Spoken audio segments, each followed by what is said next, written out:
17a, pardó, marxa de tipes les Ullers, a la 17a marxa de la llibertat al Canigú, aplegats a la pica a l'alba de la Diada Nacional de Catalunya, corpresos, una vegada més, per la bellesa de la nostra terra, volem trametre a totes i tots un missatge de pau i de solidaritat.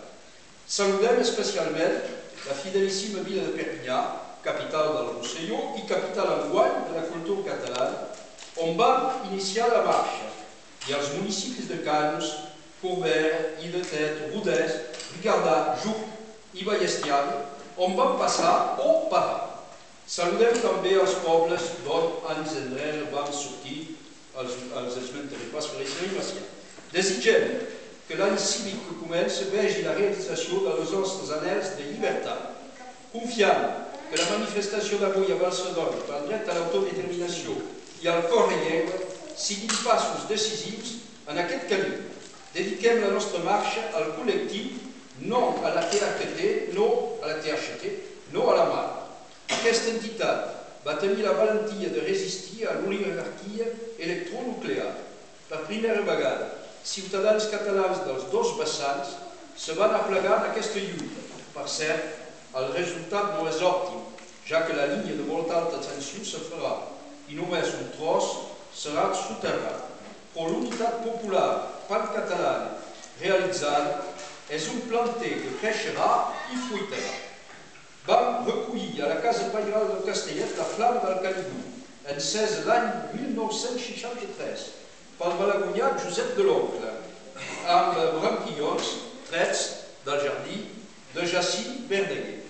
Ahir vam saludar la memòria d'un gran patriota, injustament oblidat, el notari Francesc Comte. Ell escriví l'any 1586, segle XVI, les il·lustracions dels comtats de Rosselló, Conflent i Cerdanya. En aquest llibre explica com l'any 1493,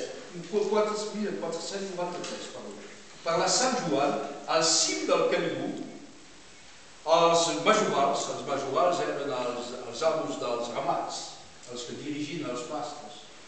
Els majorals, doncs, al cim del Canigú, havien encès un gran foc. És pas el primer cop que s'encén, és pas el 1950 i pico que se van encendre per primer cop uns focs al Canigú. Ell ens parla de 1493. I els majorals encendien un foc a la pica. I escriu el seu llibre menys d'un segle més tard. Doncs, on estava? Si havien encès un gran foc i contemplaven amb gran alegria els focs de la plana, els focs d'alliberament de 1493 que regenerem avui a la pica, a la flama del Castellet.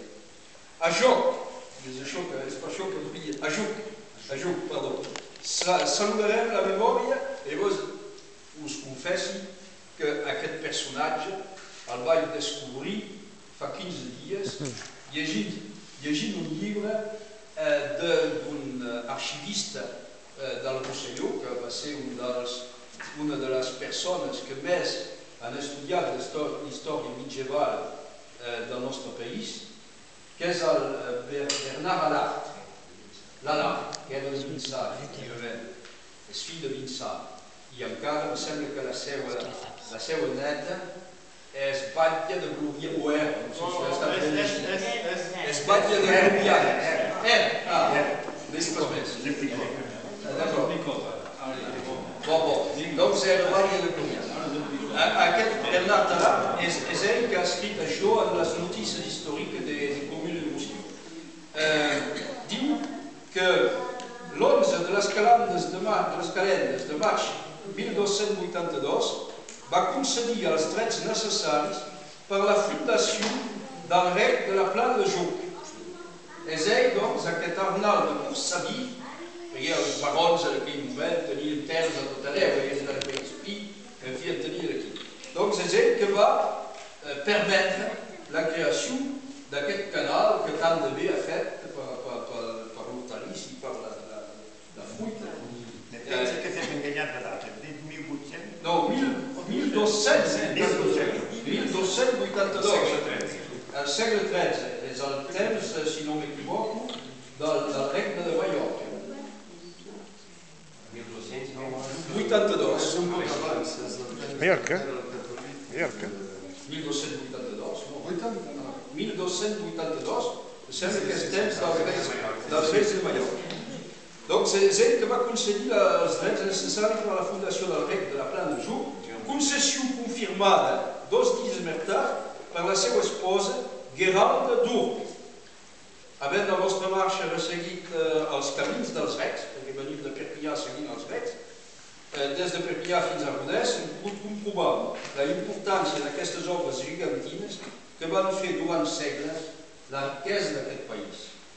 A través d'Arnald de Coursaví són tots aquests avantpassats que van realitzar-les que volem homenatjar.